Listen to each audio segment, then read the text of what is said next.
आज पढ़ेंगे पूर्णांकों के बारे में। पूर्णांक दो प्रकार के होते हैं, धनात्मक पूर्णांक और ऋणात्मक पूर्णांक। आइए इनको संख्या रेखा पे दिखाते हैं। एक लंबी लाइन आप खींच लेंगे, इसके मध्य में जीरो रखिए, जीरो के दाईं ओर 1 2 3 4 5 6 7 8 डैश डैश डैश अनंत मैं 9 तक लिख लीजिए। उसके बाद इसके बाईं ओर भी आप बराबर 9 पार्ट कर लीजिए, बराबर 9, उनमें -1 -2 -3 -4 -6 -7 -8 -9 ये अनंत तक लिखी जा सकती है। अर्थात शून्य के दाईं ओर धनात्मक पूर्णांक है संख्या रेखा पे और शून्य के बाईं ओर ऋणात्मक पूर्णांक है। अब इनका देखते हैं कि जोड़ कैसे होता है संख्या रेखा पे। संख्या रेखा पे जोड़ कैसे होता है, यहाँ देखिए, जब हम दो धनात्मक पूर्णांकों को जोड़ते हैं, जब हम दो धनात्मक पूर्णांकों को जोड़ते हैं, माना एक हमने 2 ले लिया और दूसरा ले लिया 4, ये संक्रिया है गणित की। 2 में हमने क्या जोड़ना है, 4 जोड़ना है।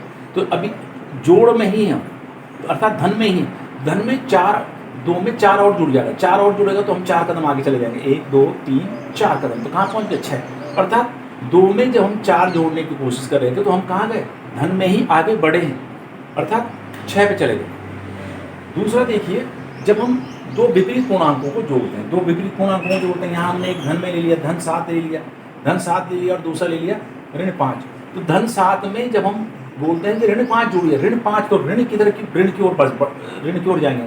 धन 7 से ऋण की ओर जा रहे हैं तो क्या हो रहा है, कम हो रहा है, 1 2 3 4 5, तो कहाँ पहुँच गए, 2 पे। अर्थात जब हम दो विपरीत पूर्णांकों को जोड़ते हैं तो वो घट जाते हैं और बचता किसमें से, जिसमें से हम घटाते हैं। यहाँ हमने 7 से घटाया तो 7 में बचा कितना बच गया, 2 बच गया। अगला देखिए, जब यहाँ पे भी दो विपरीत पूर्णांक है, एक ऋण है और एक धन है, यहाँ पे हमने ऋण 8 ले लिया, ऋण 8 ले लिया हमने, और हमने ऋण 8 में कितना जोड़ रहे हैं, धन का 6 जोड़ रहे हैं। ऋण 8 पे जो बच्चा जो खड़ा है, हमने कहा अपने में धन 6 जोड़िए, तो धन इस साइड में जाएंगे, ऋण की साइड में जाएंगे तो ऋण जोड़ेंगे, लेकिन वो क्या कर रहा है, धन 6, तो हम धन की ओर आ जाएंगे, 6 कदम धन की ओर, 1 2 3 4 5 6, कहाँ पहुँच गए, ऋण 2 पर। अर्थात विपरीत चिन्ह होंगे तो घटेगा और बचेगा किसमें से, जिसमें से हम घटाएंगे। तो यहाँ हमने 8 में से घटाया था तो कितना बच गया, ऋण 2 बच गया। अब देखो, जब दो ऋणात्मक पूर्णांकों को हम जोड़ते हैं, ऋणात्मक पूर्णांकों को जोड़ते हैं, जैसे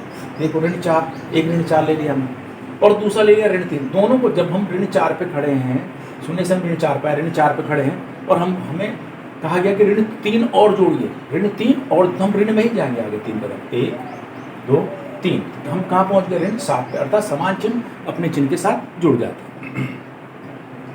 दूसरी एक मुख्य चीज़ ये है कि अगर ये कहा जाए कि कौन बड़ा है, संख्या रेखा पे कौन बड़ा है, तो जब भी हम धन की ओर जाएंगे, अर्थात संख्या रेखा पे जब हम दाईं ओर जाते हैं तो हम बढ़ते जाते हैं, और संख्या रेखा पे जब हम क्या आएंगे, बाईं ओर आएंगे तो हम घटते जाते हैं। अर्थात अगर मैं कहूँ कि 1 और 2 में कौन बड़ा है, तो 1 और 2 में कौन बड़ा है, जो दाईं ओर कौन है, दाईं ओर कौन है, 1 और 2 में, तो कौन बड़ा है, 2 बड़ा है। और अगर यहाँ पे हम कहें कि -1 और -2 में कौन बड़ा है, तो जो दाईं ओर होगा, दाईं ओर कौन है, ऋण 1 है, तो ऋण 1 बड़ा होगा। कहने का मतलब है कि जब भी हम दाईं ओर चलेंगे संख्या रेखा पर या धन की ओर जाएंगे तो संख्या बढ़ती जाएगी, और जब हम माइनस की ओर जाते जाएंगे तो संख्या छोटी होती जाएगी। आगे देखिए घटा, जब दो पूर्णांकों को हम घटाते हैं, दो पूर्णांकों को घटाते हैं तो क्या होता है, दो पूर्णांकों को हमने घटा, एक -4 ले लिया, एक -4 ले लिया, एक -2 ले लिया, -4 में बल क्या घटाओ, -2 घटाइए। देखिए यहाँ पे चिन्हों का गुणा होगा, ऋण गुणा ऋण बराबर धन, धन गुणा ऋण बराबर ऋण, ऋण गुणा धन बराबर ऋण, और धन गुणा धन बराबर धन। यहाँ देखिए, हम ऋण 4 में से ऋण 2 घटा रहे थे, तो यहाँ देखिए कोष्ठ के बाहर धन है, कोष्ठ के अंदर ऋण है, तो धन गुणा ऋण बराबर ऋण, तो क्या आ गया, ऋण 4 आ गया। यहाँ देखो कोष्ठ के बाहर ऋण है और कोष्ठ के अंदर धन है, तो ऋण गुणा ऋण बराबर धन आ गया। विपरीत चिन्ह होगा, विपरीत चिन्ह होगा तो क्या हो गया, घट गया, किससे, 4, ऋण 4 से, तो बचेगा भी ऋण 4, ऋण 4 में से 2 गया तो ऋण 2 बच गया। आगे देखिए, जब दो धनात्मक पूर्णांकों को घटाते हैं तो क्या होता है, एक धन 5 ले लिया हमने और एक धन 4 ले लिया, दोनों को जब हम घटा रहे हैं तो इनके चिन्हों को देखिए, धन गुणा धन बराबर धन, धन 5, धन गुणा ऋण बराबर ऋण, तो 5 में से 4 गया, कितना आ गया, 1 आ गया, किसका, जिससे हमने घटाया था, किससे, 5 प्लस 5 से घटाएगा तो ये एक किसका बच गया, प्लस का बच गया। यहाँ देखो माइनस, जब हम क्या कर रहे हैं, जब हम विपरीत चिन्हों को विपरीत पूर्णांकों को उठा रहे हैं, एक ऋणात्मक है दूसरा धनात्मक है।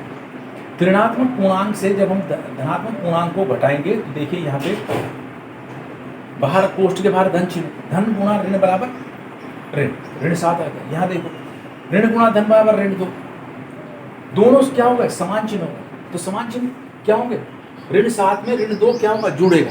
ऋण 7 में ऋण 2 क्या होगा, जुड़ेगा तो क्या आ गया, ऋण में आ गया। ऋण 7 ऋण 2 बराबर ऋण 9, समान चिन्ह अपने चिन्ह के साथ जुड़ जाते हैं। यहाँ देखो एक धनात्मक है एक ऋणात्मक है, दोनों को हम घटा रहे हैं। यहाँ ले लिया हमने धन 8 और यहाँ ले लिया ऋण 5, दोनों को हम घटाएंगे तो क्या होता है, देखो यहाँ बाहर भी धन है अंदर भी धन है, धन गुणा धन बराबर धन ही आएगा। तो धन का आ गया 8, यहाँ देखो दोनों ऋण है, ऋण गुणा ऋण बराबर धन आ गया, तो ये आ गया धन 5। तो दोनों समान चिन्ह हो गए, समान चिन्ह क्या होंगे, अपने चिन्ह के साथ जुड़ जाएंगे। तो ये क्या आ गया, 8 में 5 जुड़ गया तो क्या आ गया, धन 13। यहाँ देखो गुणा देखिए, एक नज़र पहले इसको मान लिए, ऋण गुणा ऋण बराबर धन, धन गुणा ऋण बराबर ऋण, ऋण गुणा धन बराबर ऋण और धन गुणा धन बराबर धन। अब गुणा में देखिए, अगर माना दोनों ऋणात्मक पूर्णांकों को हम गुणा करते हैं तो क्या होता है, ऋण 5 में जब हम ऋण 4 को गुणा करेंगे तो क्या होगा, पहले चिन्हों का गुणा हो गया, ऋण गुणा ऋण बराबर धन हो गया। यहाँ पे लिखा नहीं है, अगर कोई चिन्ह है तो धन माना जाता है, तो 5 को 20, धन 20 आ गया। यहाँ पे देखो जब एक पूर्णांक धनात्मक हो और एक ऋणात्मक हो, जब दोनों को गुणा किया जाता है तो क्या रहा, धन गुणा ऋण बराबर ऋण, तो 5 को 20 और ऋण 20 आ गया। यहाँ देखो जब एक ऋणात्मक पूर्णांक हो और एक धनात्मक पूर्णांक हो, एक ऋणात्मक एक धनात्मक, तो काय में आएगा, माइनस में आ जाएगा। यह आ गया ऋण गुणा धन बराबर ऋण और 5 को 20 ऋण 20। यहाँ देखो जब दोनों धनात्मक हो तो धन गुणा धन बराबर धन ही आएगा, जो दोनों धनात्मक है तो धन में आ जाएगा। 5 गुणा 4 बराबर 20, किसका, धन का 20। अब भाग में भी देख लीजिए, भाग में जब दोनों समान चिन्ह हो, दोनों चिन्ह क्या हो, माने समान चिन्ह हो तो क्या आएगा, धन में आएगा। यहाँ देखो 15 में 5 का भाग दे रहे थे हम, 15 में 5 का भाग दिया हमने तो क्या आ गया, धन में आ गया।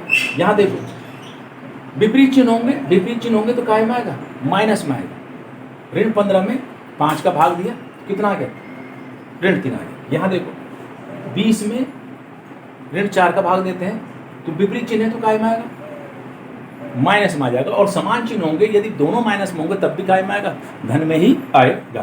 Thank you.